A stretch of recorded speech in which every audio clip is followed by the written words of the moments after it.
안녕하세요. 밤이 깊었네요. 오늘 하루도 고생 많으셨죠? 편안하게 쉬면서 오늘 밤 따뜻한 옛날 이야기를 들어보세요. 밖에는 하얀 눈이 소미불처럼 세상을 덮고 있고 제 등잔불은 이렇게 훈훈하게 타오르고 있답니다. 자, 그럼 옛날 옛적에 아주 먼 옛날 이 땅에 아직 임금님이 계시던 시절의 이야기입니다. 이야기는 숲이 깊고 산이 험한 고즈넉한 시골 마을에서 시작됩니다. 그곳에는 대대로 이름난 선비 집안인 김진씨 가문이 살고 있었지요. 남들은 다 우러러보는 양반 댁이었지만 그 커다란 기와집 가장 구석, 해가 가장 늦게 드는 별채에는 깊은 슬픔이 그림자처럼 머물러 있었습니다. 그곳에는 민슈라는 이름의 아가씨가 살고 있었습니다. 민서는 이 집안의 첫째 딸이었으나 그녀를 낳아준 친어머니는 이른 나이에 세상을 떠났고 그녀는 사람들의 기억 속에서 잊힌 듯 홀로 지냈습니다. 민서의 삶은 그녀의 작은 뜰 안에서만 오롯이 존재했습니다. 그녀는 흙을 만지고 이름 모를 풀꽃들에게 말을 걸며 하루를 보냈습니다. 그녀의 유일한 벗은 그 손바닥만 한 밭에서 자라나는 작은 생명들 뿐이었습니다. 민서가 이토록 외딴 곳에 숨어 살아야 했던 이유는 그녀의 왼쪽 뺨과 턱을 뒤덮은 짙고 붉은 반점 때문이었습니다. 체면과 예를 목숨처럼 여기는 뼈대 있는 가문에서 아가씨의 얼굴에 새겨진 그 흉흉한 표식은 집안의 수치이자 불길한 징조로 여겨졌습니다. 그녀의 새어머니가 된 박푸호 부인은 겉으로는 온화했으나 그 속내는 겨울바람보다 차가운 사람이었습니다. 박 부인은 가문의 명예에 흠집이 가는 것을 병적으로 두려워했으며 민서의 존재 자체를 집안의 얼룩이라 생각했습니다. 민서의 아버지는 학식 높은 선비였으나 딸의 아픔을 감싸주기에는 너무나 나약하고 엄격한 예법에 얽매여 있었습니다. 그는 그저 고개를 돌려버리는 것으로 자신의 책임을 다했다고 여겼지요. 민서는 그렇게 지붕 아래 있으되 식구가 아니요 살아있으되 존재하지 않는 그림자 같은 삶을 견디고 있었습니다. 어느 늦가을 집안에서 1년 중 가장 중요한 행사인 조상님들께 드리는 제사 지시가 열리게 되었습니다. 이른 새벽부터 집안은 부산스러웠습니다. 기름 냄새, 향 태우는 냄새가 뒤섞여 엄숙하면서도 분주한 기운이 감돌았습니다. 박 부인은 화려한 한복을 차려입고 하인들에게 호통을 치며 제사상을 지휘했습니다. 물론 민서는 그 어떤 일에도 참여할 수 없었습니다. 그녀는 행여나 손님들이나 친지들의 눈에 띄어 집안의 체면을 더럽힐까 두려워 차가운 별차에 방에 홀로 갇혀 있어야만 했습니다. 밤이 깊어지고 제례가 시작될 무렵 민서는 도저히 그리움을 참을 수 없었습니다. 따뜻한 불빛, 웅성거리는 사람들의 목소리, 그리고 무엇보다 돌아가신 친어머니께 술 한 잔 올리고 싶은 마음에 그녀는 차가운 마루를 맨발로 밟고 본체의 툇마루 구석으로 다가갔습니다. 방문 틈으로 새어나오는 빛을 통해 그녀는 아버지와 친지들의 모습을 애처롭게 훔쳐보았습니다. 바로 그때였습니다. 정성껏 쌓아 올린 떡이며 과일을 나르던 박 부인이 툇마루 끝 어둠 속에 숨어있는 민서의 실루엣과 눈이 마주쳤습니다. 박 부인의 눈에 순간 독사가 스쳐 지나갔습니다. 그녀는 일부러 발을 헛디딘 척하며 손에 들고 있던 녹그릇 제기를 와장창 소리와 함께 마당으로 떨어뜨렸습니다. 값비싼 육과와 전이 흙먼지 속에 나뒹굴었습니다.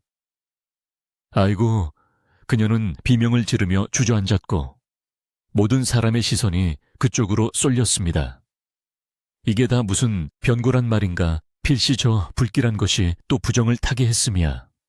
저것 좀 보라고 저 흉측한 것을 감히 이 신성한 자리에. 박 부인은 민서가 숨어있던 어둠을 손가락질하며 악을 썼습니다. 민서는 그 자리에서 얼어붙었습니다. 모든 시선이 창처럼 날아와 그녀의 뺨에. 붉은 반점에 박혔습니다. 그녀는 마치 발가벗겨진 듯한 수치심의 몸을 떨었습니다. 그녀의 아버지는 무거운 한숨을 내쉬며 제단 쪽으로 고개를 돌려버렸습니다. 그 어떤 변명도, 그 어떤 위로도 없었습니다. 민서는 그 차가운 침묵 속에서 다시 한번 자신이 이 세상에 철저히 혼자임을 깨달았습니다. 그녀는 소리 없이 눈물을 삼키며 짐승처럼 다시 어두운 별채로 도망쳤습니다. 그날 밤 별채의 문틈으로 새어나오는 바람소리는 유난히 서럽게 울었습니다.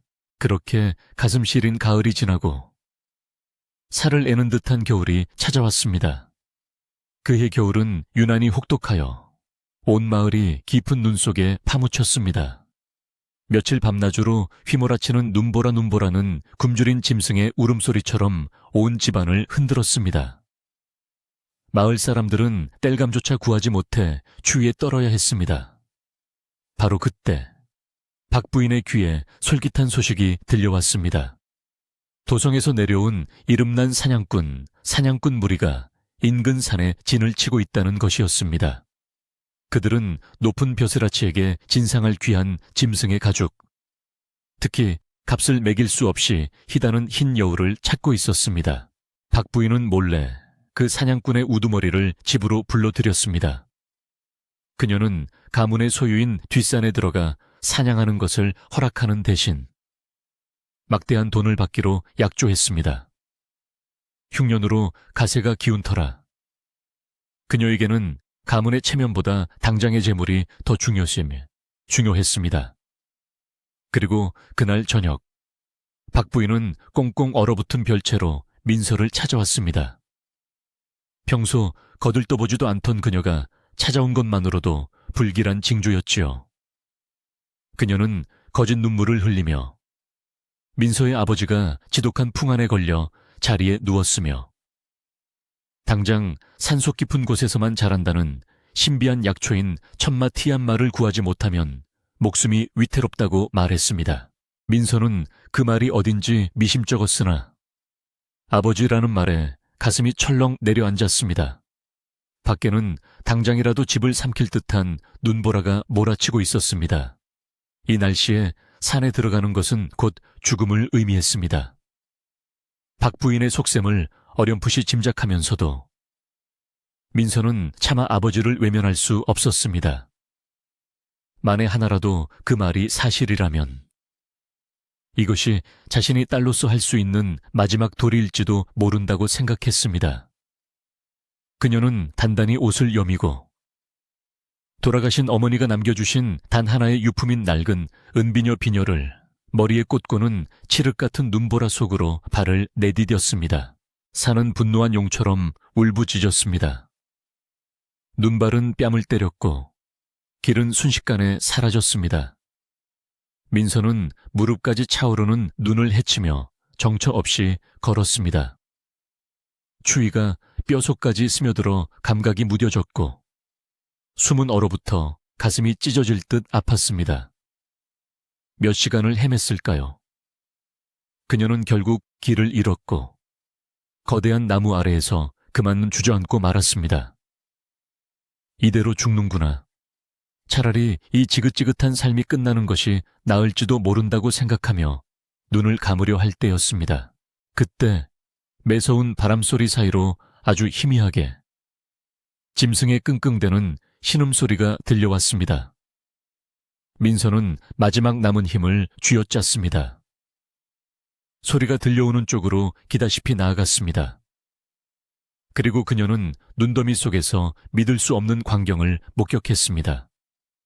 붉은 핏자국이 점점이 흩뿌려진 눈밭 위에 달빛을 받은 눈처럼 새하얗고 아름다운 여우 한 마리가 차가운 쇠덫에 발이 묶인 채 쓰러져 있었습니다. 여우는 극심한 고통 속에서도 민서를 바라보았는데 그 눈빛은 짐승의 것이라기엔 믿을 수 없을 만큼 깊고 총명했습니다. 그 눈에는 두려움이 아닌 기묘한 체념과 위엄이 서려 있었습니다. 순간 민서는 자신의 처지를 잊었습니다. 붉은 반점 때문에 평생 짐승만도 못한 취급을 받아온 그녀에게 죽어가는 여우의 고통은 남의 일 같지 않았습니다. 그녀는 얼어붙은 손으로 쇠덫을 열어보려 애썼지만 덫은 꿈쩍도 하지 않았습니다. 다급해진 민서는 머리에 꽂고 있던 어머니의 은비녀를 빼어들었습니다. 그것은 그녀의 가장 소중한 보물이었습니다. 그녀는 비녀를 덫의 틈새에 꽂고 온몸에 체중을 실어 젖혔습니다. 딱 하는 소리와 함께 비녀가 부러지며 덫이 열렸고 여우는 고통스러운 비명을 질렀습니다. 민서는 망설이지 않고 자신의 치마치마 아랫단을 손으로 찢어냈습니다. 피가 철철 흐르는 여우의 다리를 서툴지만 정성껏 감싸주었습니다. 그리고는 기진맥진한 여우를 자신의 품에 꼭 안았습니다. 혹독한 추위 속에서 그녀는 자신의 얼마 남지 않은 천으로 작은 생명을 녹이려 애썼습니다. 괜찮아, 괜찮을 거야. 그녀는 자신이 듣고 싶었던 말을 나지막이 속삭였습니다. 놀라운 일이 벌어진 것은 바로 그때였습니다. 민서의 품 안에서 여우의 상처가 눈에 띄게 아물기 시작했습니다. 여우는 기력을 되찾은 듯 민서의 품에서 빠져나와 그녀의 옷자락을 가볍게 물고는 앞장서기 시작했습니다. 민서는 홀린 듯이 여우를 따라갔습니다. 여우는 그녀를 험한 바위 틈 사이에 숨겨진 작은 동굴로 이끌었습니다. 놀랍게도 동굴 안은 바깥의 눈보라가 거짓말처럼 훈훈한 온기가 감돌았고 한쪽 구석에서는 김이 모락모락 나는 작은 온천이 솟아나고 있었습니다. 그리고 바로 그 온천 옆 이끼 낀 바위 틈에서 민서가 그토록 찾아 헤매던 천마가 자태를 뽐내고 있었습니다. 민서는 감격에 겨워 천마를 조심스럽게 캐냈습니다. 이제 아버지께 돌아갈 수 있다는 생각에 동굴을 나서려 할 때였습니다. 흰 여우가 다시 그녀의 앞을 막아서더니 입으로 무언가를 뱉어냈습니다. 그것은 진주처럼 영롱한 빛을 내는 아주 작은 씨앗 하나였습니다. 여우는 그 씨앗을 민서의 손바닥에 올려놓고는 깊은 눈빛으로 그녀를 한번 바라본 뒤 눈보라 속으로 홀연히 사라졌습니다. 민서는 한참을 그 자리에 서 있다가 씨앗을 소중히 품에 넣고 산을 내려왔습니다. 민서가 약초를 들고 살아서 돌아오자 박 부인은 귀신이라도 본 듯 새파랗게 질렸습니다. 그녀의 분노와 실망은 이루 말할 수 없었지요. 아버지는 다행히 심한 독감이었고 민서가 가져온 천마를 다려 마시고 며칠 만에 기력을 회복했습니다. 아무도 민서가 산에서 겪은 일을 묻지 않았습니다. 민서는 다시 차가운 별채로 돌아왔습니다. 그녀는 여우가 준 신비한 씨앗을 자신의 작은 뜰, 가장 양지 바른 곳에 묻었습니다. 그 꽁꽁 얼어붙은 땅 속에서 아주 작은 희망이 숨을 쉬기 시작했습니다. 봄이 오고 얼었던 땅이 풀리자 민서의 작은 뜰에서는 기적이 일어나기 시작했습니다. 그 작은 씨앗이 움을 틔우더니 무서울 정도의 속도로 자라나기 시작한 것입니다. 몇 달이 차에 지나지 않아 그 씨앗은 어른키만 한 나무가 되었습니다. 하지만 참으로 기이한 나무였습니다. 그 나무는 꽃을 피우지도 열매를 맺지도 않았습니다. 그 대신 잎사귀 하나하나가 마치 잘 다듬은 비취옥, 유처럼 영롱한 푸른 빛을 띠고 있었습니다. 그 잎에서는 아주 맑고 은은한 향기가 뿜어져 나왔는데 그 향기를 맡고 있으면 사나웠던 마음도 스르르 가라앉는 듯했습니다. 더욱 신기한 것은 그 나무가 자라기 시작하면서부터 민서의 별차의 뜰에는 벌레 한 마리 얼씬하지 않았고 다른 풀꽃들도 병드는 일이 없어졌습니다. 민서는 그 나무를 지극정성으로 돌보았습니다. 그것은 그녀가 여우에게 받은 생명의 빚이자 그녀의 유일한 희망이었습니다. 그녀는 매일 새벽 가장 깨끗한 우물물을 길어다 나무 뿌리를 적셨습니다. 변수, 이품성, 인내심. 그녀의 지극한 보살핌 속에서 나무는 더욱 푸르러졌고 잎사귀는 윤기를 더해갔습니다. 그녀는 그 나무 그늘 아래 앉아 책을 읽거나 바느질을 하며 처음으로 삶의 작은 평화를 맛보았습니다. 그 붉은 반점마저도 그늘 아래서는 잠시 잊히는 듯했습니다. 그러나 그 평화는 오래가지 못했습니다. 그해 여름, 끔찍한 가뭄 끝에 무서운 역병 이빙, 이 온 마을을 덮쳤습니다. 사람들은 그것을 괴질이라 불렀습니다. 열이 불덩이처럼 끓어오르고 온몸의 물기가 다 빠져나가는 듯한 고통 속에 사람들은 힘없이 쓰러져 갔습니다. 마을은 순식간에 곡소리 쿠셩과 죽음의 냄새로 가득 찼습니다. 의원 이유엔들은 속수무책이었고 사람들은 대문조차 걸어 잠그고 공포에 떨었습니다. 그 재앙은 양반댁이라고 비켜가지 않았습니다. 어느 날 박 부인의 애지중지하는 아들, 즉 민서의 배다른 남동생이 그만 괴질에 걸려 자리에 눕고 말았습니다. 하나뿐인 아들이 사경을 헤매자 박 부인은 실성한 사람처럼 날뛰었습니다. 용하다는 의원을 다 불러 모으고 값비싼 약재를 쏟아부었지만 아이의 병세는 조금도 나아지지 않았습니다. 절망에 빠진 박 부인은 급기야 길거리에 눈먼 점쟁이 참부시를 불러들였습니다. 점쟁이는 쌀을 흩뿌리고 한참이나 중얼거리더니 이 집안에 불길한 기운이 서려 있어 재앙을 불렀다고 말했습니다. 그리고 그의 눈길이 향한 곳은 바로 민서의 별채였습니다. 집안에 흉한 표식을 가진 이가 있어 그 피가 부정을 타서 이 모든 재앙을 끌어들인 것이오.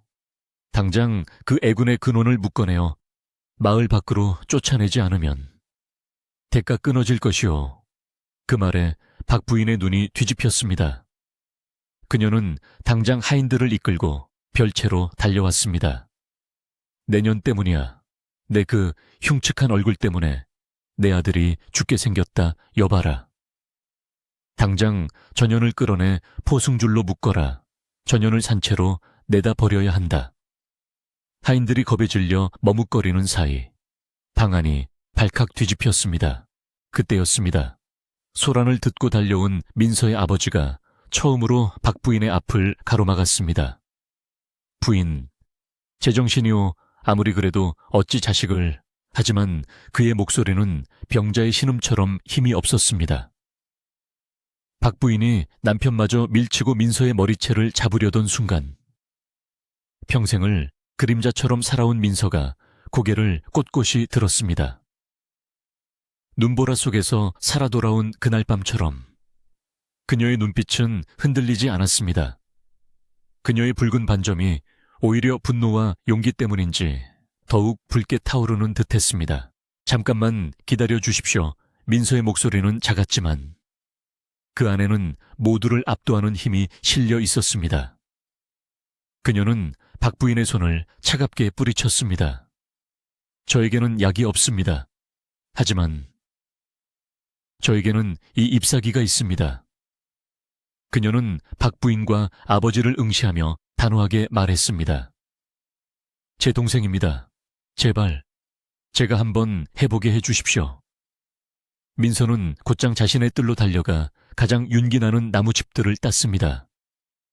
그녀는 잎을 정성껏 절구에 찍고 깨끗한 물에 넣어 푹 달였습니다. 푸른 옥색의 즙이 우러난 탕약, 탕야월 들고 동생의 방으로 갔을 때 박 부인은 그릇을 빼앗아 내동댕이 치려 했습니다. 이런 풀 따위로 내 아들을 2번 죽일 셈이냐. 하지만 이번에는 민서의 아버지가 그 손을 굳게 붙잡았습니다. 그는 평생 처음으로 아내의 뜻을 거역했습니다. 이제 남은 방도가 없지 않소. 믿져야 본전이니 마시게 합시다. 그는 아들의 입을 억지로 벌려 민서가 가져온 즙을 흘려 넣었습니다. 기적은 그날 밤에 일어났습니다. 펄펄 끓던 아이의 열이 서서히 내리기 시작했습니다. 그리고 다음 날 아침, 아이는 가느다란 목소리로 물을 찾으며 눈을 떴습니다. 죽음의 문턱에서 돌아온 것입니다. 그 신비한 나무 진물이 병을 단숨에 고친 것은 아니었으나 마치 지옥 같은 고통을 어루만져주고 몸이 스스로 병과 싸울 힘을 주는 듯 했습니다. 이 소문은 담장을 넘어 삽시간에 퍼져나갔습니다. 민서는 거기서 멈추지 않았습니다. 그녀는 자신을 유일하게 따뜻하게 대해주었던 늙은 하녀 시아누를 불렀습니다. 그녀는 밤낮으로 나무짚을 다려 큰 항아리에 채우고 한여를 시켜 한밤중에 몰래 대문 밖에 내어두게 했습니다. 신음하는 마을 사람들은 지푸라기라도 잡는 심정으로 그 물을 마셨습니다. 그리고 놀랍게도 그 약초물을 마신 사람들은 고통이 한결 덜해지고 회복하는 속도가 눈에 띄게 빨라졌습니다. 사람들은 더 이상 민서를 흉측한 반점을 가진 아이라 부르지 않았습니다. 그들은 감히 그녀의 얼굴을 쳐다보지는 못했지만 별채가 있는 쪽을 향해 감사의 절을 올리며 그녀를 약초 아가씨, 야오차오 아가씨라고 부르기 시작했습니다. 그녀의 붉은 반점은 여전했지만 이제 사람들의 눈에는 그것이 두려움이 아닌 경외, 징외유의 빛으로 비치기 시작했습니다. 무섭던 괴질은 마침내 물러갔습니다.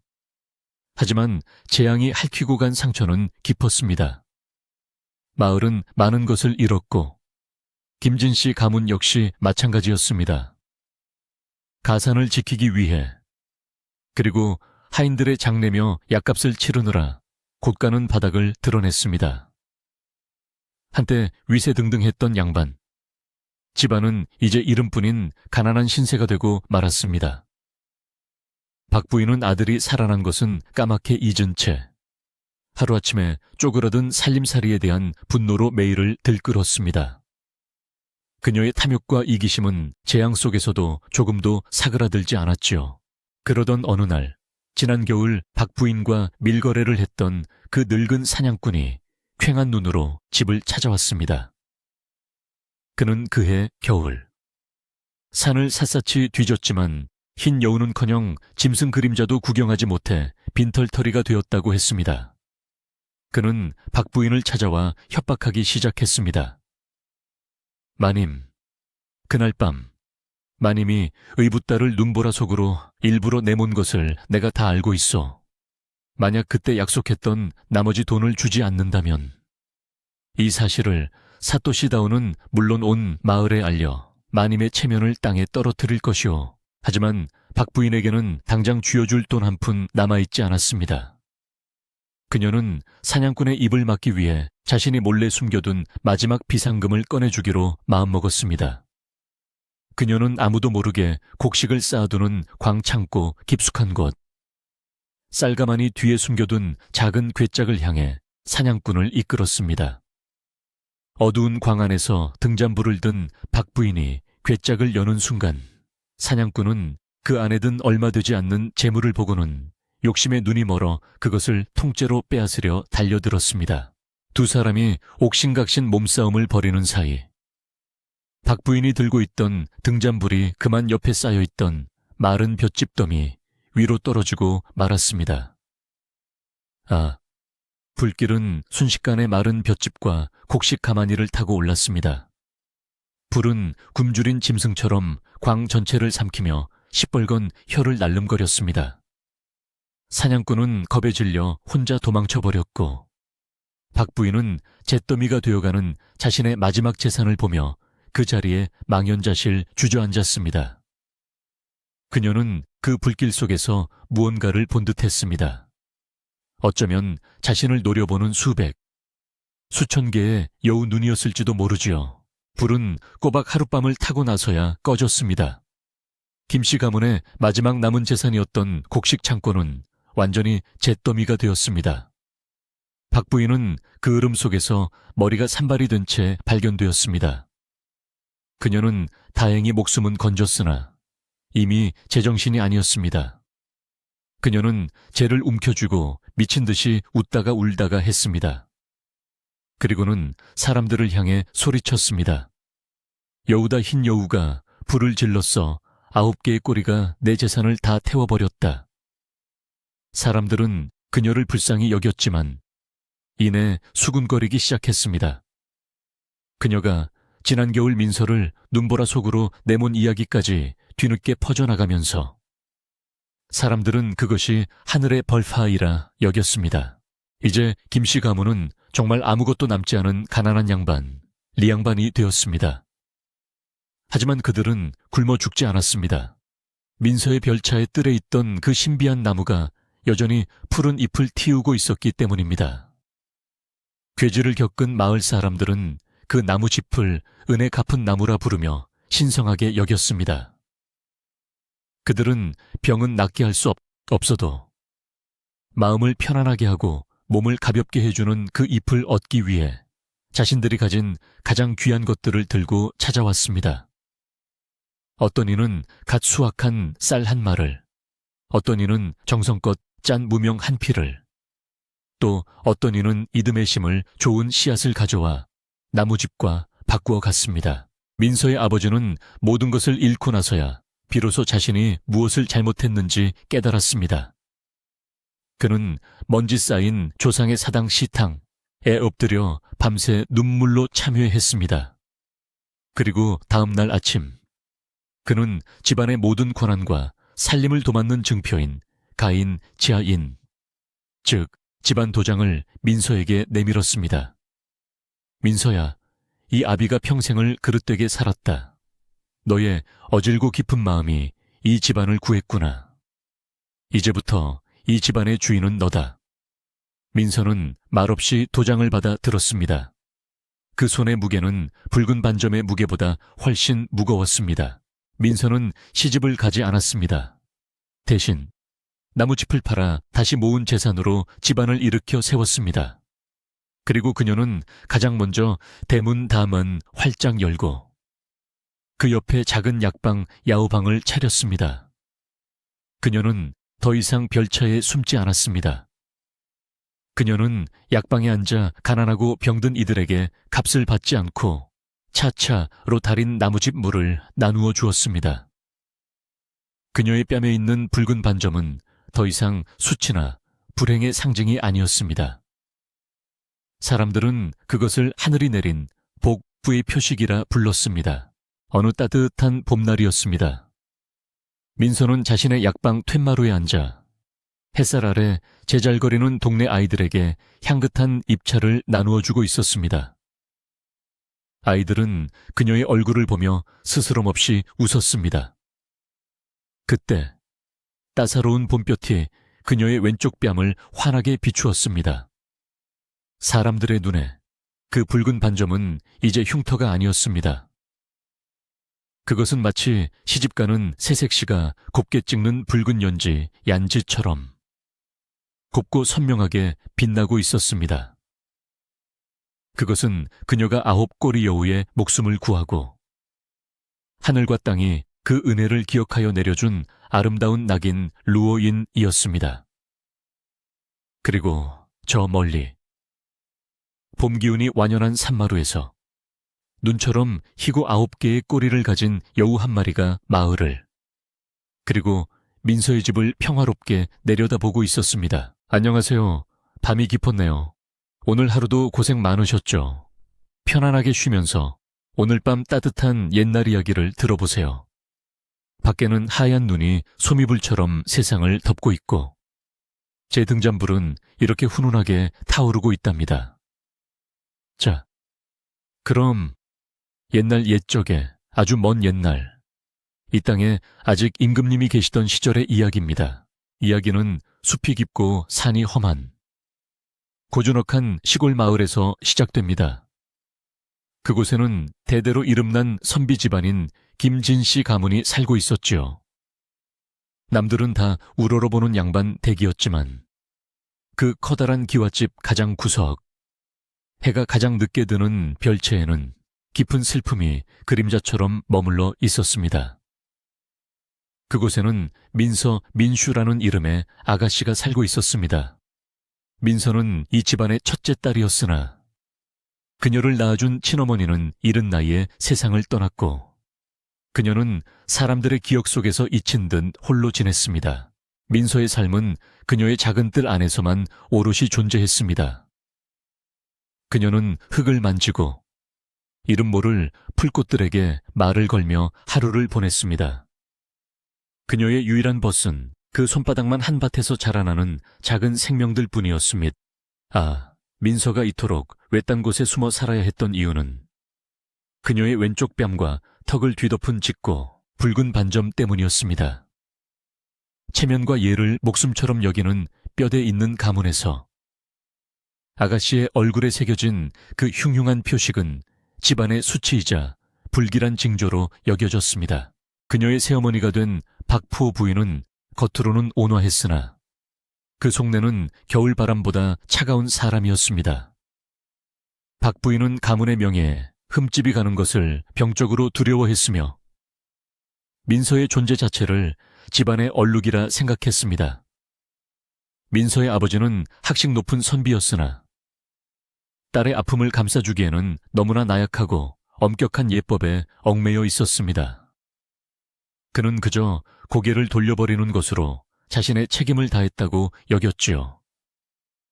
민서는 그렇게 지붕 아래 있으되 식구가 아니요 살아있으되 존재하지 않는 그림자 같은 삶을 견디고 있었습니다. 어느 늦가을 집안에서 1년 중 가장 중요한 행사인 조상님들께 드리는 제사 지시가 열리게 되었습니다. 이른 새벽부터 집안은 부산스러웠습니다.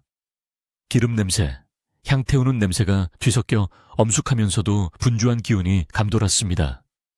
박 부인은 화려한 한복을 차려입고 하인들에게 호통을 치며 제사상을 지휘했습니다. 물론 민서는 그 어떤 일에도 참여할 수 없었습니다. 그녀는 행여나 손님들이나 친지들의 눈에 띄어 집안의 체면을 더럽힐까 두려워 차가운 별차에 방에 홀로 갇혀 있어야만 했습니다. 밤이 깊어지고 제례가 시작될 무렵 민서는 도저히 그리움을 참을 수 없었습니다. 따뜻한 불빛, 웅성거리는 사람들의 목소리, 그리고 무엇보다 돌아가신 친어머니께 술 한 잔 올리고 싶은 마음에 그녀는 차가운 마루를 맨발로 밟고 본체의 툇마루 구석으로 다가갔습니다.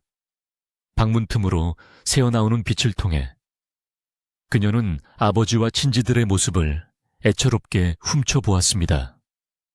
바로 그때였습니다.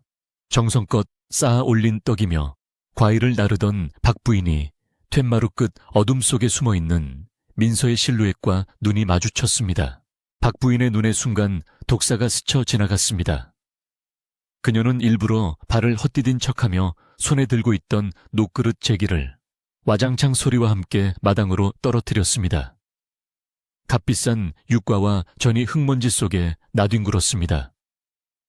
아이고, 그녀는 비명을 지르며 주저앉았고 모든 사람의 시선이 그쪽으로 쏠렸습니다.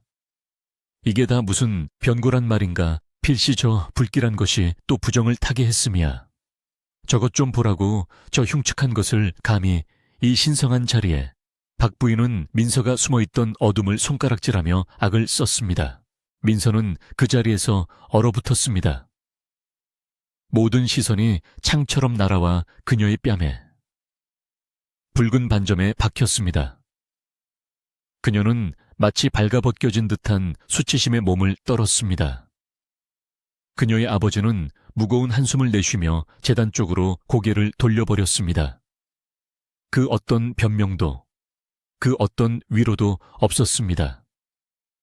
민서는 그 차가운 침묵 속에서 다시 한번 자신이 이 세상에 철저히 혼자임을 깨달았습니다.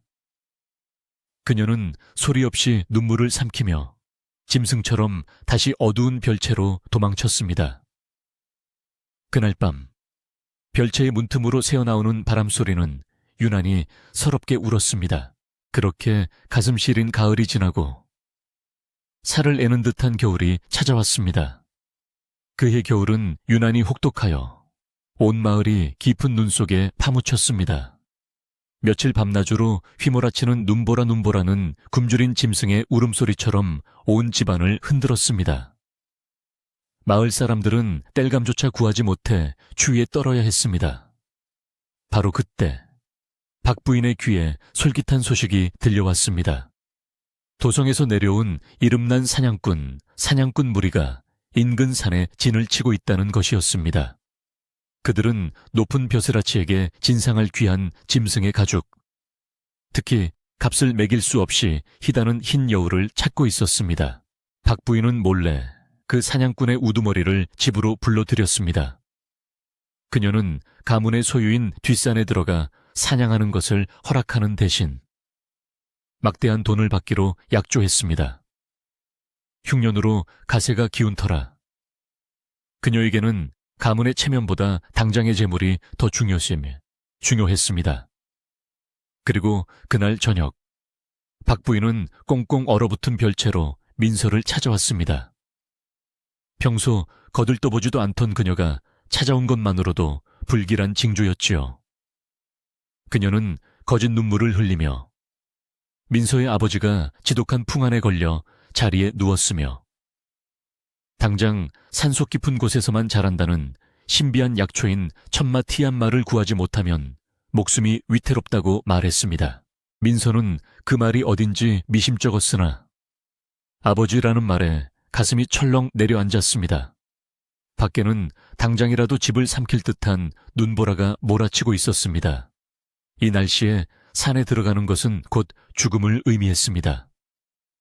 박 부인의 속셈을 어렴풋이 짐작하면서도 민서는 차마 아버지를 외면할 수 없었습니다. 만에 하나라도 그 말이 사실이라면 이것이 자신이 딸로서 할 수 있는 마지막 도리일지도 모른다고 생각했습니다. 그녀는 단단히 옷을 여미고 돌아가신 어머니가 남겨주신 단 하나의 유품인 낡은 은비녀 비녀를 머리에 꽂고는 칠흑 같은 눈보라 속으로 발을 내디뎠습니다. 산은 분노한 용처럼 울부짖었습니다. 눈발은 뺨을 때렸고 길은 순식간에 사라졌습니다. 민서는 무릎까지 차오르는 눈을 헤치며 정처 없이 걸었습니다. 추위가 뼈속까지 스며들어 감각이 무뎌졌고 숨은 얼어붙어 가슴이 찢어질 듯 아팠습니다. 몇 시간을 헤맸을까요? 그녀는 결국 길을 잃었고 거대한 나무 아래에서 그만 주저앉고 말았습니다. 이대로 죽는구나. 차라리 이 지긋지긋한 삶이 끝나는 것이 나을지도 모른다고 생각하며 눈을 감으려 할 때였습니다. 그때 매서운 바람소리 사이로 아주 희미하게 짐승의 끙끙대는 신음소리가 들려왔습니다. 민서는 마지막 남은 힘을 쥐어짰습니다. 소리가 들려오는 쪽으로 기다시피 나아갔습니다. 그리고 그녀는 눈더미 속에서 믿을 수 없는 광경을 목격했습니다. 붉은 핏자국이 점점이 흩뿌려진 눈밭 위에 달빛을 받은 눈처럼 새하얗고 아름다운 여우 한 마리가 차가운 쇠덫에 발이 묶인 채 쓰러져 있었습니다. 여우는 극심한 고통 속에서도 민서를 바라보았는데 그 눈빛은 짐승의 것이라기엔 믿을 수 없을 만큼 깊고 총명했습니다. 그 눈에는 두려움이 아닌 기묘한 체념과 위엄이 서려 있었습니다. 순간 민서는 자신의 처지를 잊었습니다. 붉은 반점 때문에 평생 짐승만도 못한 취급을 받아온 그녀에게 죽어가는 여우의 고통은 남의 일 같지 않았습니다. 그녀는 얼어붙은 손으로 쇠덫을 열어보려 애썼지만 덫은 꿈쩍도 하지 않았습니다. 다급해진 민서는 머리에 꽂고 있던 어머니의 은비녀를 빼어들었습니다. 그것은 그녀의 가장 소중한 보물이었습니다. 그녀는 비녀를 덫의 틈새에 꽂고 온몸의 체중을 실어 젖혔습니다. 딱 하는 소리와 함께 비녀가 부러지며 덫이 열렸고 여우는 고통스러운 비명을 질렀습니다. 민서는 망설이지 않고 자신의 치마치마 아랫단을 손으로 찢어냈습니다. 피가 철철 흐르는 여우의 다리를 서툴지만 정성껏 감싸주었습니다. 그리고는 기진맥진한 여우를 자신의 품에 꼭 안았습니다.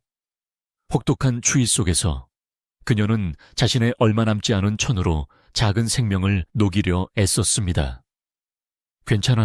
괜찮을 거야.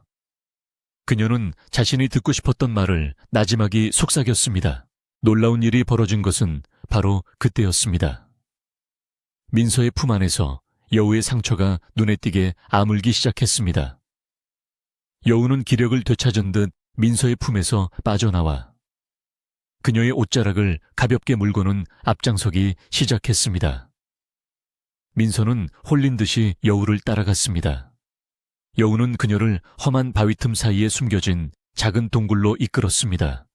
놀랍게도 동굴 안은 바깥의 눈보라가 거짓말처럼 훈훈한 온기가 감돌았고 한쪽 구석에서는 김이 모락모락 나는 작은 온천이 솟아나고 있었습니다.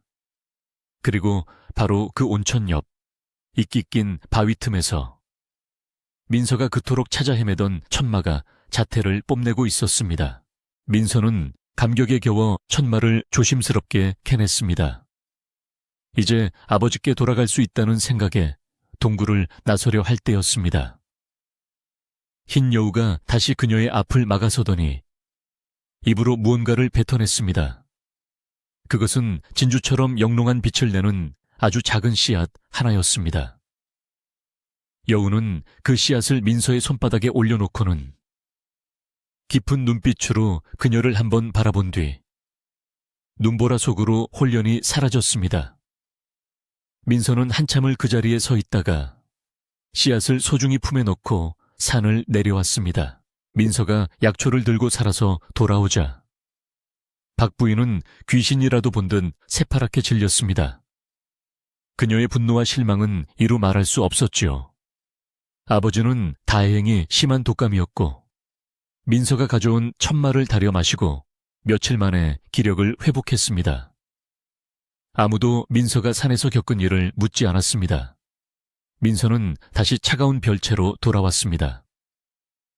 그녀는 여우가 준 신비한 씨앗을 자신의 작은 뜰, 가장 양지 바른 곳에 묻었습니다. 그 꽁꽁 얼어붙은 땅 속에서 아주 작은 희망이 숨을 쉬기 시작했습니다. 봄이 오고 얼었던 땅이 풀리자 민서의 작은 뜰에서는 기적이 일어나기 시작했습니다. 그 작은 씨앗이 움을 틔우더니 무서울 정도의 속도로 자라나기 시작한 것입니다. 몇 달이 차에 지나지 않아 그 씨앗은 어른 키만 한 나무가 되었습니다. 하지만 참으로 기이한 나무였습니다. 그 나무는 꽃을 피우지도 열매를 맺지도 않았습니다. 그 대신 잎사귀 하나하나가 마치 잘 다듬은 비취옥, 유처럼 영롱한 푸른 빛을 띠고 있었습니다. 그 잎에서는 아주 맑고 은은한 향기가 뿜어져 나왔는데 그 향기를 맡고 있으면 사나웠던 마음도 스르르 가라앉는 듯했습니다. 더욱 신기한 것은 그 나무가 자라기 시작하면서부터 민서의 별차의 뜰에는 벌레 한 마리 얼씬하지 않았고 다른 풀꽃들도 병드는 일이 없어졌습니다. 민서는 그 나무를 지극정성으로 돌보았습니다. 그것은 그녀가 여우에게 받은 생명의 빚이자 그녀의 유일한 희망이었습니다. 그녀는 매일 새벽 가장 깨끗한 우물물을 길어다 나무 뿌리를 적셨습니다. 변수, 이품성, 인내심. 그녀의 지극한 보살핌 속에서 나무는 더욱 푸르러졌고 잎사귀는 윤기를 더해갔습니다. 그녀는 그 나무 그늘 아래 앉아 책을 읽거나 바느질을 하며 처음으로 삶의 작은 평화를 맛보았습니다. 그 붉은 반점마저도 그늘 아래서는 잠시 잊히는 듯했습니다. 그러나 그 평화는 오래가지 못했습니다. 그해 여름, 끔찍한 가뭄 끝에 무서운 역병 이빙, 이 온 마을을 덮쳤습니다. 사람들은 그것을 괴질이라 불렀습니다. 열이 불덩이처럼 끓어오르고 온몸의 물기가 다 빠져나가는 듯한 고통 속에 사람들은 힘없이 쓰러져 갔습니다. 마을은 순식간에 곡소리 쿠우성과 죽음의 냄새로 가득 찼습니다. 의원 이유엔들은 속수무책이었고 사람들은 대문조차 걸어 잠그고 공포에 떨었습니다. 그 재앙은 양반댁이라고 비켜가지 않았습니다. 어느 날 박 부인의 애지중지하는 아들, 즉 민서의 배다른 남동생이 그만 괴질에 걸려 자리에 눕고 말았습니다. 하나뿐인 아들이 사경을 헤매자 박 부인은 실성한 사람처럼 날뛰었습니다. 용하다는 의원을 다 불러 모으고 값비싼 약재를 쏟아부었지만 아이의 병세는 조금도 나아지지 않았습니다. 절망에 빠진 박 부인은 급기야 길거리에 눈먼 점쟁이 참부시를 불러들였습니다. 점쟁이는 쌀을 흩뿌리고 한참이나 중얼거리더니 이 집안에 불길한 기운이 서려 있어 재앙을 불렀다고 말했습니다. 그리고 그의 눈길이 향한 곳은 바로 민서의 별채였습니다. 집안에 흉한 표식을 가진 이가 있어 그 피가 부정을 타서 이 모든 재앙을 끌어들인 것이오. 당장 그 애군의 근원을 묶어내어 마을 밖으로 쫓아내지 않으면 대가 끊어질 것이오. 그 말에 박 부인의 눈이 뒤집혔습니다. 그녀는 당장 하인들을 이끌고 별채로 달려왔습니다. 내년 때문이야. 내 그 흉측한 얼굴 때문에 내 아들이 죽게 생겼다 여봐라. 당장 전연을 끌어내 포승줄로 묶어라. 전연을 산채로 내다 버려야 한다. 하인들이 겁에 질려 머뭇거리는 사이 방안이 발칵 뒤집혔습니다. 그때였습니다. 소란을 듣고 달려온 민서의 아버지가 처음으로 박 부인의 앞을 가로막았습니다. 부인, 제정신이오. 아무리 그래도 어찌 자식을. 하지만 그의 목소리는 병자의 신음처럼 힘이 없었습니다. 박 부인이 남편마저 밀치고 민서의 머리채를 잡으려던 순간 평생을 그림자처럼 살아온 민서가 고개를 꼿꼿이 들었습니다. 눈보라 속에서 살아 돌아온 그날 밤처럼 그녀의 눈빛은 흔들리지 않았습니다. 그녀의 붉은 반점이 오히려 분노와 용기 때문인지 더욱 붉게 타오르는 듯했습니다. 잠깐만 기다려 주십시오. 민서의 목소리는 작았지만 그 안에는 모두를 압도하는 힘이 실려 있었습니다. 그녀는 박 부인의 손을 차갑게 뿌리쳤습니다. 저에게는 약이 없습니다. 하지만 저에게는 이 잎사귀가 있습니다. 그녀는 박 부인과 아버지를 응시하며 단호하게 말했습니다. 제 동생입니다. 제발 제가 한번 해보게 해주십시오. 민서는 곧장 자신의 뜰로 달려가 가장 윤기나는 나무짚들을 땄습니다. 그녀는 잎을 정성껏 절구에 찍고 깨끗한 물에 넣어 푹 달였습니다. 푸른 옥색의 즙이 우러난 탕약, 탕야월 들고 동생의 방으로 갔을 때 박 부인은 그릇을 빼앗아 내동댕이 치려 했습니다. 이런 풀 따위로 내 아들을 2번 죽일 셈이냐. 하지만 이번에는 민서의 아버지가 그 손을 굳게 붙잡았습니다. 그는 평생 처음으로 아내의 뜻을 거역했습니다. 이제 남은 방도가 없지 않소. 믿져야 본전이니 마시게 합시다. 그는 아들의 입을 억지로 벌려 민서가 가져온 즙을 흘려 넣었습니다. 기적은 그날 밤에 일어났습니다. 펄펄 끓던 아이의 열이 서서히 내리기 시작했습니다. 그리고 다음 날 아침 아이는 가느다란 목소리로 물을 찾으며 눈을 떴습니다. 죽음의 문턱에서 돌아온 것입니다. 그 신비한 나무집물이 병을 단숨에 고친 것은 아니었으나 마치 지옥 같은 고통을 어루만져주고 몸이 스스로 병과 싸울 힘을 주는 듯 했습니다. 이 소문은 담장을 넘어 삽시간에 퍼져나갔습니다. 민서는 거기서 멈추지 않았습니다. 그녀는 자신을 유일하게 따뜻하게 대해주었던 늙은 하녀 시아누를 불렀습니다. 그녀는 밤낮으로 나무짚을 다려 큰 항아리에 채우고 한여를 시켜 한밤중에 몰래 대문 밖에 내어두게 했습니다. 신음하는 마을 사람들은 지푸라기라도 잡는 심정으로 그 물을 마셨습니다. 그리고 놀랍게도 그 약초물을 마신 사람들은 고통이 한결 덜해지고 회복하는 속도가 눈에 띄게 빨라졌습니다. 사람들은 더 이상 민서를 흉측한 반점을 가진 아이라 부르지 않았습니다. 그들은 감히 그녀의 얼굴을 쳐다보지는 못했지만 별채가 있는 쪽을 향해 감사의 절을 올리며 그녀를 약초 아가씨, 야오차오 아가씨라고 부르기 시작했습니다. 그녀의 붉은 반점은 여전했지만 이제 사람들의 눈에는 그것이 두려움이 아닌 경외, 징외유의 빛으로 비치기 시작했습니다. 무섭던 괴질은 마침내 물러갔습니다. 하지만 재앙이 핥히고 간 상처는 깊었습니다.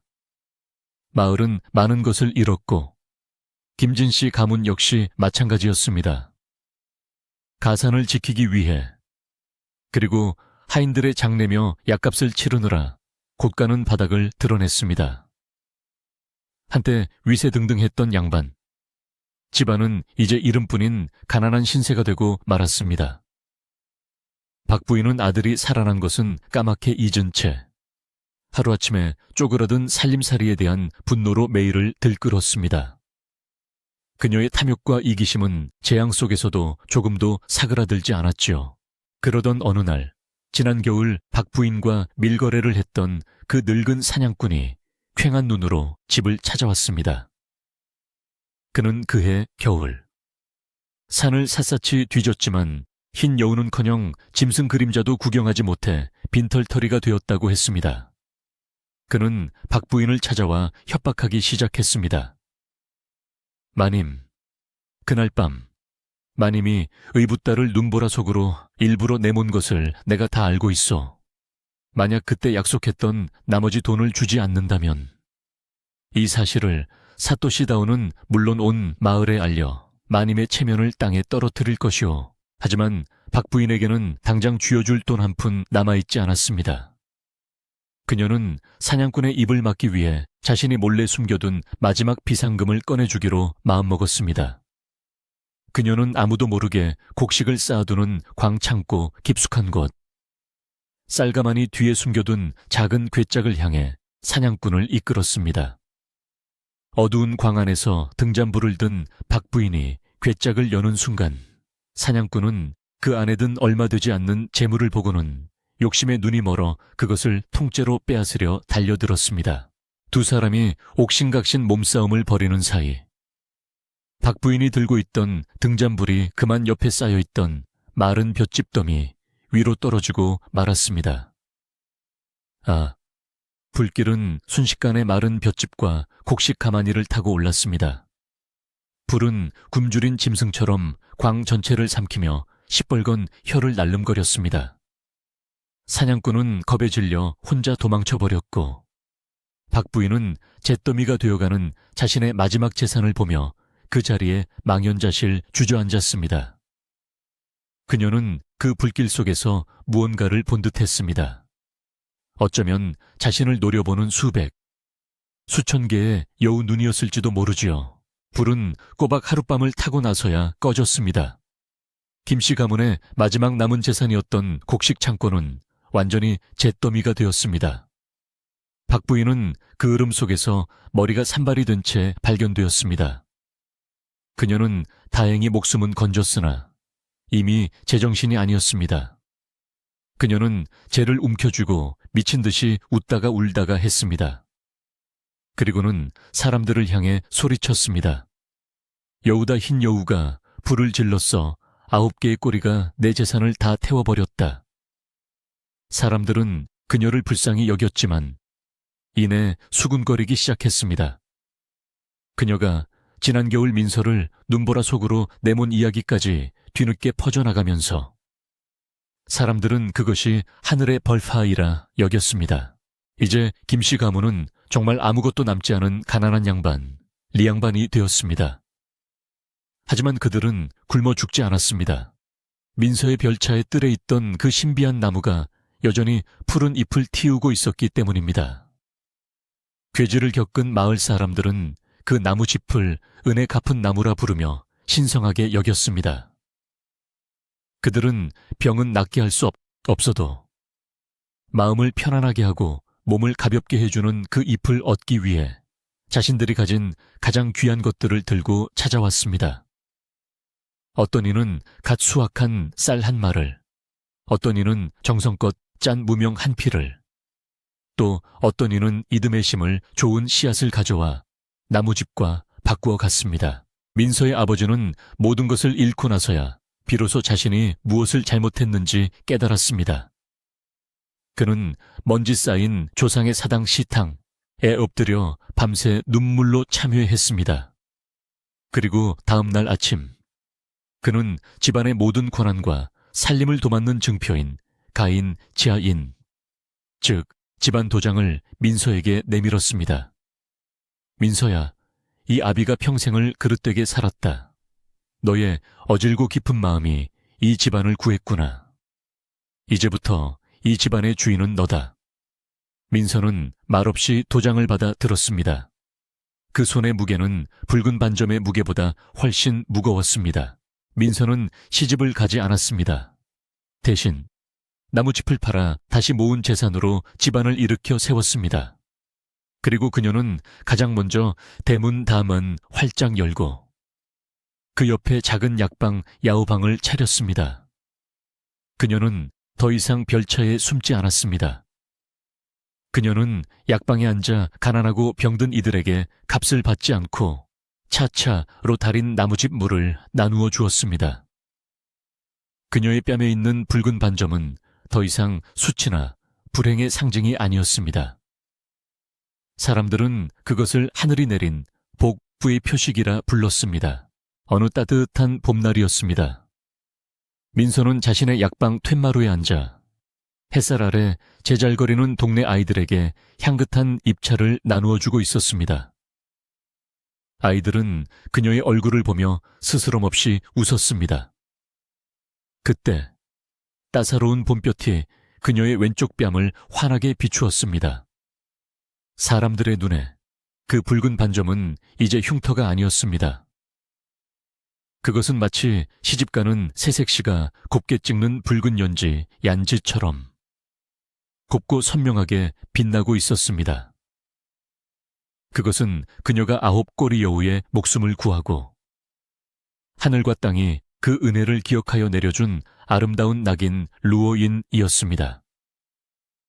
그리고 저 멀리 봄 기운이 완연한 산마루에서 눈처럼 희고 9개의 꼬리를 가진 여우 한 마리가 마을을 그리고 민서의 집을 평화롭게 내려다보고 있었습니다. 안녕하세요. 밤이 깊었네요. 오늘 하루도 고생 많으셨죠? 편안하게 쉬면서 오늘 밤 따뜻한 옛날 이야기를 들어보세요. 밖에는 하얀 눈이 소미불처럼 세상을 덮고 있고 제 등잔불은 이렇게 훈훈하게 타오르고 있답니다. 자, 그럼 옛날 옛적에 아주 먼 옛날 이 땅에 아직 임금님이 계시던 시절의 이야기입니다.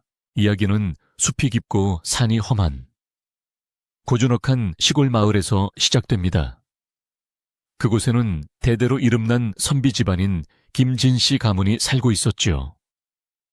남들은 다 우러러보는 양반 댁이었지만 그 커다란 기와집 가장 구석, 해가 가장 늦게 드는 별채에는 깊은 슬픔이 그림자처럼 머물러 있었습니다. 그곳에는 민슈라는 이름의 아가씨가 살고 있었습니다. 민서는 이 집안의 첫째 딸이었으나 그녀를 낳아준 친어머니는 이른 나이에 세상을 떠났고 그녀는 사람들의 기억 속에서 잊힌 듯 홀로 지냈습니다. 민서의 삶은 그녀의 작은 뜰 안에서만 오롯이 존재했습니다. 그녀는 흙을 만지고 이름 모를 풀꽃들에게 말을 걸며 하루를 보냈습니다. 그녀의 유일한 벗은 그 손바닥만 한 밭에서 자라나는 작은 생명들 뿐이었습니다. 민서가 이토록 외딴 곳에 숨어 살아야 했던 이유는 그녀의 왼쪽 뺨과 턱을 뒤덮은 짙고 붉은 반점 때문이었습니다. 체면과 예를 목숨처럼 여기는 뼈대 있는 가문에서 아가씨의 얼굴에 새겨진 그 흉흉한 표식은 집안의 수치이자 불길한 징조로 여겨졌습니다. 그녀의 새어머니가 된 박푸호 부인은 겉으로는 온화했으나 그 속내는 겨울바람보다 차가운 사람이었습니다. 박 부인은 가문의 명예에 흠집이 가는 것을 병적으로 두려워했으며 민서의 존재 자체를 집안의 얼룩이라 생각했습니다. 민서의 아버지는 학식 높은 선비였으나 딸의 아픔을 감싸주기에는 너무나 나약하고 엄격한 예법에 얽매여 있었습니다. 그는 그저 고개를 돌려버리는 것으로 자신의 책임을 다했다고 여겼지요. 민서는 그렇게 지붕 아래 있으되 식구가 아니요 살아있으되 존재하지 않는 그림자 같은 삶을 견디고 있었습니다. 어느 늦가을, 집안에서 1년 중 가장 중요한 행사인 조상님들께 드리는 제사 지시가 열리게 되었습니다. 이른 새벽부터 집안은 부산스러웠습니다. 기름 냄새, 향 태우는 냄새가 뒤섞여 엄숙하면서도 분주한 기운이 감돌았습니다. 박 부인은 화려한 한복을 차려입고 하인들에게 호통을 치며 제사상을 지휘했습니다. 물론 민서는 그 어떤 일에도 참여할 수 없었습니다. 그녀는 행여나 손님들이나 친지들의 눈에 띄어 집안의 체면을 더럽힐까 두려워 차가운 별차에 방에 홀로 갇혀 있어야만 했습니다. 밤이 깊어지고 제례가 시작될 무렵 민서는 도저히 그리움을 참을 수 없었습니다. 따뜻한 불빛, 웅성거리는 사람들의 목소리, 그리고 무엇보다 돌아가신 친어머니께 술 한 잔 올리고 싶은 마음에 그녀는 차가운 마루를 맨발로 밟고 본체의 툇마루 구석으로 다가갔습니다. 방문 틈으로 새어나오는 빛을 통해 그녀는 아버지와 친지들의 모습을 애처롭게 훔쳐보았습니다. 바로 그때였습니다. 정성껏 쌓아 올린 떡이며 과일을 나르던 박 부인이 툇마루 끝 어둠 속에 숨어있는 민서의 실루엣과 눈이 마주쳤습니다. 박 부인의 눈에 순간 독사가 스쳐 지나갔습니다. 그녀는 일부러 발을 헛디딘 척하며 손에 들고 있던 녹그릇 제기를 와장창 소리와 함께 마당으로 떨어뜨렸습니다. 값비싼 육과와 전이 흙먼지 속에 나뒹굴었습니다. 아이고, 그녀는 비명을 지르며 주저앉았고 모든 사람의 시선이 그쪽으로 쏠렸습니다. 이게 다 무슨 변고란 말인가. 필시 저 불길한 것이 또 부정을 타게 했음이야. 저것 좀 보라고 저 흉측한 것을 감히 이 신성한 자리에. 박 부인은 민서가 숨어있던 어둠을 손가락질하며 악을 썼습니다. 민서는 그 자리에서 얼어붙었습니다. 모든 시선이 창처럼 날아와 그녀의 뺨에 붉은 반점에 박혔습니다. 그녀는 마치 발가벗겨진 듯한 수치심의 몸을 떨었습니다. 그녀의 아버지는 무거운 한숨을 내쉬며 제단 쪽으로 고개를 돌려버렸습니다. 그 어떤 변명도, 그 어떤 위로도 없었습니다. 민서는 그 차가운 침묵 속에서 다시 한번 자신이 이 세상에 철저히 혼자임을 깨달았습니다. 그녀는 소리 없이 눈물을 삼키며 짐승처럼 다시 어두운 별채로 도망쳤습니다. 그날 밤 별채의 문틈으로 새어나오는 바람소리는 유난히 서럽게 울었습니다. 그렇게 가슴 시린 가을이 지나고 살을 애는 듯한 겨울이 찾아왔습니다. 그해 겨울은 유난히 혹독하여 온 마을이 깊은 눈 속에 파묻혔습니다. 며칠 밤낮으로 휘몰아치는 눈보라는 굶주린 짐승의 울음소리처럼 온 집안을 흔들었습니다. 마을 사람들은 땔감조차 구하지 못해 추위에 떨어야 했습니다. 바로 그때 박 부인의 귀에 솔깃한 소식이 들려왔습니다. 도성에서 내려온 이름난 사냥꾼 무리가 인근 산에 진을 치고 있다는 것이었습니다. 그들은 높은 벼슬아치에게 진상할 귀한 짐승의 가죽, 특히 값을 매길 수 없이 희다는 흰 여우를 찾고 있었습니다. 박 부인은 몰래 그 사냥꾼의 우두머리를 집으로 불러들였습니다. 그녀는 가문의 소유인 뒷산에 들어가 사냥하는 것을 허락하는 대신 막대한 돈을 받기로 약조했습니다. 흉년으로 가세가 기운 터라 그녀에게는 가문의 체면보다 당장의 재물이 더 중요했습니다. 그리고 그날 저녁 박 부인은 꽁꽁 얼어붙은 별채로 민서를 찾아왔습니다. 평소 거들떠보지도 않던 그녀가 찾아온 것만으로도 불길한 징조였지요. 그녀는 거진 눈물을 흘리며 민서의 아버지가 지독한 풍안에 걸려 자리에 누웠으며 당장 산속 깊은 곳에서만 자란다는 신비한 약초인 천마 티안마를 구하지 못하면 목숨이 위태롭다고 말했습니다. 민서는 그 말이 어딘지 미심쩍었으나 아버지라는 말에 가슴이 철렁 내려앉았습니다. 밖에는 당장이라도 집을 삼킬 듯한 눈보라가 몰아치고 있었습니다. 이 날씨에 산에 들어가는 것은 곧 죽음을 의미했습니다. 박 부인의 속셈을 어렴풋이 짐작하면서도 민서는 차마 아버지를 외면할 수 없었습니다. 만에 하나라도 그 말이 사실이라면 이것이 자신이 딸로서 할 수 있는 마지막 도리일지도 모른다고 생각했습니다. 그녀는 단단히 옷을 여미고 돌아가신 어머니가 남겨주신 단 하나의 유품인 낡은 은비녀 비녀를 머리에 꽂고는 칠흑 같은 눈보라 속으로 발을 내디뎠습니다. 산은 분노한 용처럼 울부짖었습니다. 눈발은 뺨을 때렸고 길은 순식간에 사라졌습니다. 민서는 무릎까지 차오르는 눈을 헤치며 정처 없이 걸었습니다. 추위가 뼈속까지 스며들어 감각이 무뎌졌고 숨은 얼어붙어 가슴이 찢어질 듯 아팠습니다. 몇 시간을 헤맸을까요? 그녀는 결국 길을 잃었고 거대한 나무 아래에서 그만 주저앉고 말았습니다. 이대로 죽는구나. 차라리 이 지긋지긋한 삶이 끝나는 것이 나을지도 모른다고 생각하며 눈을 감으려 할 때였습니다. 그때 매서운 바람소리 사이로 아주 희미하게 짐승의 끙끙대는 신음소리가 들려왔습니다. 민서는 마지막 남은 힘을 쥐어짰습니다. 소리가 들려오는 쪽으로 기다시피 나아갔습니다. 그리고 그녀는 눈더미 속에서 믿을 수 없는 광경을 목격했습니다. 붉은 핏자국이 점점이 흩뿌려진 눈밭 위에 달빛을 받은 눈처럼 새하얗고 아름다운 여우 한 마리가 차가운 쇠덫에 발이 묶인 채 쓰러져 있었습니다. 여우는 극심한 고통 속에서도 민서를 바라보았는데 그 눈빛은 짐승의 것이라기엔 믿을 수 없을 만큼 깊고 총명했습니다. 그 눈에는 두려움이 아닌 기묘한 체념과 위험이 서려 있었습니다. 순간 민서는 자신의 처지를 잊었습니다. 붉은 반점 때문에 평생 짐승만도 못한 취급을 받아온 그녀에게 죽어가는 여우의 고통은 남의 일 같지 않았습니다.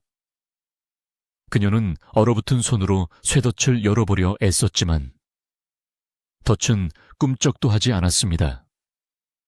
다급해진 민서는 머리에 꽂고 있던 어머니의 은비녀를 빼어들었습니다. 그것은 그녀의 가장 소중한 보물이었습니다. 그녀는 비녀를 덫의 틈새에 꽂고 온몸의 체중을 실어 젖혔습니다. 딱 하는 소리와 함께 비녀가 부러지며 덫이 열렸고 여우는 고통스러운 비명을 질렀습니다. 민서는 망설이지 않고 자신의 치마치마 아랫단을 손으로 찢어냈습니다. 피가 철철 흐르는 여우의 다리를 서툴지만 정성껏 감싸주었습니다. 그리고는 기진맥진한 여우를 자신의 품에 꼭 안았습니다. 혹독한 추위 속에서 그녀는 자신의 얼마 남지 않은 천으로 작은 생명을 녹이려 애썼습니다. 괜찮아, 괜찮을 거야. 그녀는 자신이 듣고 싶었던 말을 나지막이 속삭였습니다. 놀라운 일이 벌어진 것은 바로 그때였습니다. 민서의 품 안에서 여우의 상처가 눈에 띄게 아물기 시작했습니다. 여우는 기력을 되찾은 듯 민서의 품에서 빠져나와 그녀의 옷자락을 가볍게 물고는 앞장서기 시작했습니다. 민서는 홀린 듯이 여우를 따라갔습니다. 여우는 그녀를 험한 바위 틈 사이에 숨겨진 작은 동굴로 이끌었습니다. 놀랍게도 동굴 안은 바깥의 눈보라가 거짓말처럼 훈훈한 온기가 감돌았고 한쪽 구석에서는 김이 모락모락 나는 작은 온천이 솟아나고 있었습니다. 그리고 바로 그 온천 옆 이끼 낀 바위 틈에서 민서가 그토록 찾아 헤매던 천마가 자태를 뽐내고 있었습니다. 민서는 감격에 겨워 천마를 조심스럽게 캐냈습니다. 이제 아버지께 돌아갈 수 있다는 생각에 동굴을 나서려 할 때였습니다. 흰 여우가 다시 그녀의 앞을 막아서더니 입으로 무언가를 뱉어냈습니다. 그것은 진주처럼 영롱한 빛을 내는 아주 작은 씨앗 하나였습니다. 여우는 그 씨앗을 민서의 손바닥에 올려놓고는 깊은 눈빛으로 그녀를 한번 바라본 뒤 눈보라 속으로 홀연히 사라졌습니다. 민서는 한참을 그 자리에 서 있다가 씨앗을 소중히 품에 넣고 산을 내려왔습니다. 민서가 약초를 들고 살아서 돌아오자 박 부인은 귀신이라도 본 듯 새파랗게 질렸습니다. 그녀의 분노와 실망은 이루 말할 수 없었지요.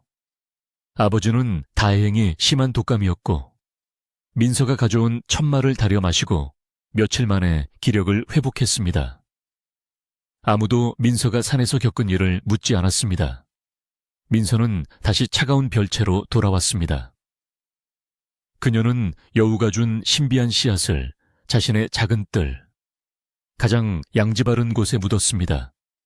그 꽁꽁 얼어붙은 땅 속에서 아주 작은 희망이 숨을 쉬기 시작했습니다. 봄이 오고 얼었던 땅이 풀리자 민서의 작은 뜰에서는 기적이 일어나기 시작했습니다. 그 작은 씨앗이 움을 틔우더니 무서울 정도의 속도로 자라나기 시작한 것입니다. 몇 달이 차에 지나지 않아 그 씨앗은 어른 키만 한 나무가 되었습니다. 하지만 참으로 기이한 나무였습니다. 그 나무는 꽃을 피우지도 열매를 맺지도 않았습니다. 그 대신 잎사귀 하나하나가 마치 잘 다듬은 비취옥, 유처럼 영롱한 푸른 빛을 띠고 있었습니다. 그 잎에서는 아주 맑고 은은한 향기가 뿜어져 나왔는데 그 향기를 맡고 있으면 사나웠던 마음도 스르르 가라앉는 듯했습니다. 더욱 신기한 것은 그 나무가 자라기 시작하면서부터 민서의 별차의 뜰에는 벌레 한 마리 얼씬하지 않았고 다른 풀꽃들도 병드는 일이 없어졌습니다. 민서는 그 나무를 지극정성으로 돌보았습니다. 그것은 그녀가 여우에게 받은 생명의 빚이자 그녀의 유일한 희망이었습니다. 그녀는 매일 새벽 가장 깨끗한 우물물을 길어다 나무 뿌리를 적셨습니다. 변수, 이품성, 인내심. 그녀의 지극한 보살핌 속에서 나무는 더욱 푸르러졌고 잎사귀는 윤기를 더해갔습니다. 그녀는 그 나무 그늘 아래 앉아 책을 읽거나 바느질을 하며 처음으로 삶의 작은 평화를 맛보았습니다. 그 붉은 반점마저도 그늘 아래서는 잠시 잊히는 듯했습니다. 그러나 그 평화는 오래가지 못했습니다. 그해 여름, 끔찍한 가뭄 끝에 무서운 역병 이빙, 이 온 마을을 덮쳤습니다. 사람들은 그것을 괴질이라 불렀습니다. 열이 불덩이처럼 끓어오르고 온몸의 물기가 다 빠져나가는 듯한 고통 속에 사람들은 힘없이 쓰러져 갔습니다. 마을은 순식간에 곡소리 쿠셩과 죽음의 냄새로 가득 찼습니다. 의원 이유엔들은 속수무책이었고 사람들은 대문조차 걸어 잠그고 공포에 떨었습니다. 그 재앙은 양반댁이라고 비켜가지 않았습니다. 어느 날 박 부인의 애지중지하는 아들, 즉 민서의 배다른 남동생이 그만 괴질에 걸려 자리에 눕고 말았습니다. 하나뿐인 아들이 사경을 헤매자 박 부인은 실성한 사람처럼 날뛰었습니다. 용하다는 의원을 다 불러 모으고 값비싼 약재를 쏟아부었지만 아이의 병세는 조금도 나아지지 않았습니다. 절망에 빠진 박 부인은 급기야 길거리에 눈먼 점쟁이 참부시를 불러들였습니다. 점쟁이는 쌀을 흩뿌리고 한참이나 중얼거리더니 이 집안에 불길한 기운이 서려 있어 재앙을 불렀다고 말했습니다. 그리고 그의 눈길이 향한 곳은 바로 민서의 별채였습니다. 집안에 흉한 표식을 가진 이가 있어 그 피가 부정을 타서 이 모든 재앙을 끌어들인 것이오. 당장 그 애군의 근원을 묶어내어 마을 밖으로 쫓아내지 않으면 대가 끊어질 것이오. 그 말에 박 부인의 눈이 뒤집혔습니다. 그녀는 당장 하인들을 이끌고 별채로 달려왔습니다. 내년 때문이야. 내 그 흉측한 얼굴 때문에 내 아들이 죽게 생겼다 여봐라. 당장 전현을 끌어내 포승줄로 묶어라. 전현을 산채로 내다 버려야 한다. 하인들이 겁에 질려 머뭇거리는 사이 방안이 발칵 뒤집혔습니다. 그때였습니다. 소란을 듣고 달려온 민서의 아버지가 처음으로 박 부인의 앞을 가로막았습니다. 부인, 제정신이오. 아무리 그래도 어찌 자식을. 하지만 그의 목소리는 병자의 신음처럼 힘이 없었습니다. 박 부인이 남편마저 밀치고 민서의 머리채를 잡으려던 순간 평생을 그림자처럼 살아온 민서가 고개를 꼿꼿이 들었습니다.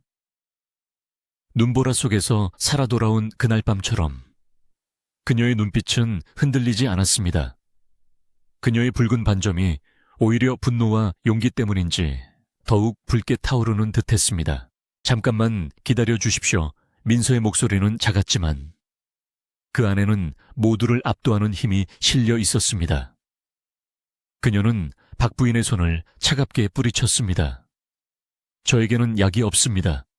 하지만 저에게는 이 잎사귀가 있습니다. 그녀는 박 부인과 아버지를 응시하며 단호하게 말했습니다. 제 동생입니다. 제발 제가 한번 해보게 해주십시오. 민서는 곧장 자신의 뜰로 달려가 가장 윤기나는 나무칩들을 땄습니다. 그녀는 잎을 정성껏 절구에 찍고 깨끗한 물에 넣어 푹 달였습니다. 푸른 옥색의 즙이 우러난 탕약, 탕야월 들고 동생의 방으로 갔을 때 박 부인은 그릇을 빼앗아 내동댕이 채려 했습니다. 이런 풀 따위로 내 아들을 2번 죽일 셈이냐. 하지만 이번에는 민서의 아버지가 그 손을 굳게 붙잡았습니다. 그는 평생 처음으로 아내의 뜻을 거역했습니다. 이제 남은 방도가 없지 않소. 믿져야 본전이니 마시게 합시다. 그는 아들의 입을 억지로 벌려 민서가 가져온 즙을 흘려 넣었습니다. 기적은 그날 밤에 일어났습니다. 펄펄 끓던 아이의 열이 서서히 내리기 시작했습니다. 그리고 다음 날 아침 아이는 가느다란 목소리로 물을 찾으며 눈을 떴습니다. 죽음의 문턱에서 돌아온 것입니다. 그 신비한 나무집물이 병을 단숨에 고친 것은 아니었으나 마치 지옥 같은 고통을 어루만져주고 몸이 스스로 병과 싸울 힘을 주는 듯 했습니다. 이 소문은 담장을 넘어 삽시간에 퍼져나갔습니다. 민서는 거기서 멈추지 않았습니다. 그녀는 자신을 유일하게 따뜻하게 대해주었던 늙은 하녀 시아누를 불렀습니다. 그녀는 밤낮으로 나무짚을 다려 큰 항아리에 채우고 한여를 시켜 한밤중에 몰래 대문 밖에 내어두게 했습니다. 신음하는 마을 사람들은 지푸라기라도 잡는 심정으로 그 물을 마셨습니다. 그리고 놀랍게도 그 약초물을 마신 사람들은 고통이 한결 덜해지고 회복하는 속도가 눈에 띄게 빨라졌습니다. 사람들은 더 이상 민서를 흉측한 반점을 가진 아이라 부르지 않았습니다. 그들은 감히 그녀의 얼굴을 쳐다보지는 못했지만 별채가 있는 쪽을 향해 감사의 절을 올리며 그녀를 약초 아가씨, 야오차오 아가씨라고 부르기 시작했습니다. 그녀의 붉은 반점은 여전했지만 이제 사람들의 눈에는 그것이 두려움이 아닌 경외, 징외유의 빛으로 비치기 시작했습니다. 무섭던 괴질은 마침내 물러갔습니다. 하지만 재앙이 핥히고 간 상처는 깊었습니다. 마을은 많은 것을 잃었고 김진 씨 가문 역시 마찬가지였습니다. 가산을 지키기 위해 그리고 하인들의 장례며 약값을 치르느라 곳가는 바닥을 드러냈습니다. 한때 위세등등했던 양반. 집안은 이제 이름뿐인 가난한 신세가 되고 말았습니다. 박 부인은 아들이 살아난 것은 까맣게 잊은 채 하루아침에 쪼그라든 살림살이에 대한 분노로 매일을 들끓었습니다.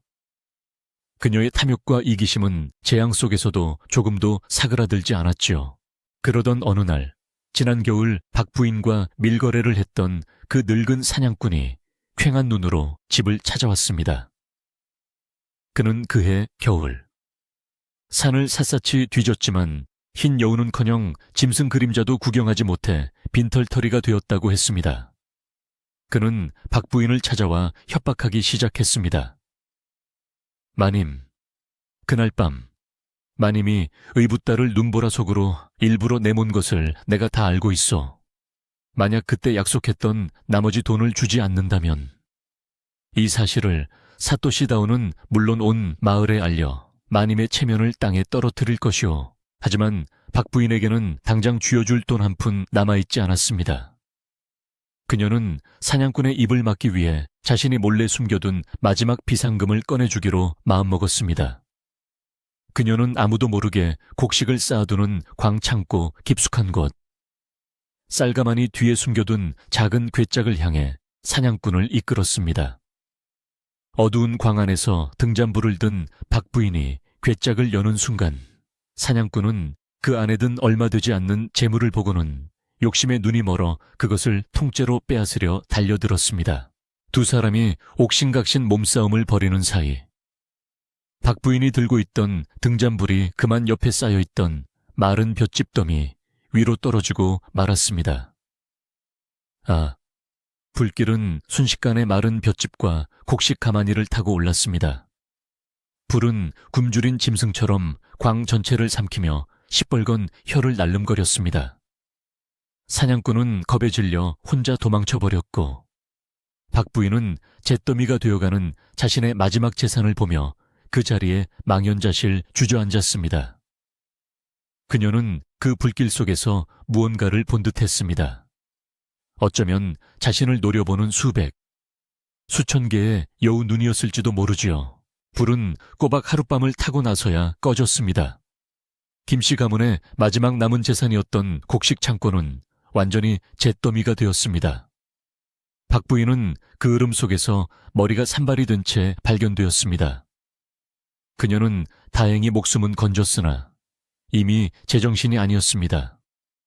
그녀는 재를 움켜쥐고 미친 듯이 웃다가 울다가 했습니다. 그리고는 사람들을 향해 소리쳤습니다. 여우다 흰 여우가 불을 질렀어 9개의 꼬리가 내 재산을 다 태워버렸다. 사람들은 그녀를 불쌍히 여겼지만 이내 수군거리기 시작했습니다. 그녀가 지난 겨울 민서를 눈보라 속으로 내몬 이야기까지 뒤늦게 퍼져나가면서 사람들은 그것이 하늘의 벌파이라 여겼습니다. 이제 김씨 가문은 정말 아무것도 남지 않은 가난한 양반, 리양반이 되었습니다. 하지만 그들은 굶어 죽지 않았습니다. 민서의 별차에 뜰에 있던 그 신비한 나무가 여전히 푸른 잎을 틔우고 있었기 때문입니다. 괴지를 겪은 마을 사람들은 그 나무짚을 은혜 갚은 나무라 부르며 신성하게 여겼습니다. 그들은 병은 낫게 할 수 없어도 마음을 편안하게 하고 몸을 가볍게 해주는 그 잎을 얻기 위해 자신들이 가진 가장 귀한 것들을 들고 찾아왔습니다. 어떤 이는 갓 수확한 쌀 한 마를, 어떤 이는 정성껏 짠 무명 한 피를, 또 어떤 이는 이듬해 심을 좋은 씨앗을 가져와 나무집과 바꾸어 갔습니다. 민서의 아버지는 모든 것을 잃고 나서야 비로소 자신이 무엇을 잘못했는지 깨달았습니다. 그는 먼지 쌓인 조상의 사당 시탕에 엎드려 밤새 눈물로 참회했습니다. 그리고 다음 날 아침 그는 집안의 모든 권한과 살림을 도맡는 증표인 가인 지하인, 즉 집안 도장을 민서에게 내밀었습니다. 민서야, 이 아비가 평생을 그릇되게 살았다. 너의 어질고 깊은 마음이 이 집안을 구했구나. 이제부터 이 집안의 주인은 너다. 민서는 말없이 도장을 받아 들었습니다. 그 손의 무게는 붉은 반점의 무게보다 훨씬 무거웠습니다. 민서는 시집을 가지 않았습니다. 대신 나무짚을 팔아 다시 모은 재산으로 집안을 일으켜 세웠습니다. 그리고 그녀는 가장 먼저 대문 다만 활짝 열고 그 옆에 작은 약방 야호방을 차렸습니다.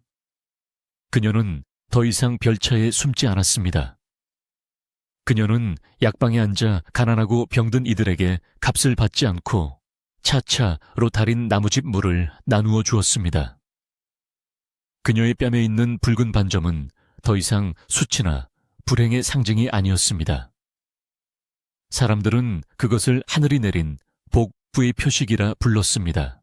어느 따뜻한 봄날이었습니다. 민서는 자신의 약방 툇마루에 앉아 햇살 아래 제잘거리는 동네 아이들에게 향긋한 입차를 나누어 주고 있었습니다. 아이들은 그녀의 얼굴을 보며 스스럼 없이 웃었습니다. 그때 따사로운 봄볕이 그녀의 왼쪽 뺨을 환하게 비추었습니다. 사람들의 눈에 그 붉은 반점은 이제 흉터가 아니었습니다. 그것은 마치 시집가는 새색시가 곱게 찍는 붉은 연지 얀지처럼 곱고 선명하게 빛나고 있었습니다.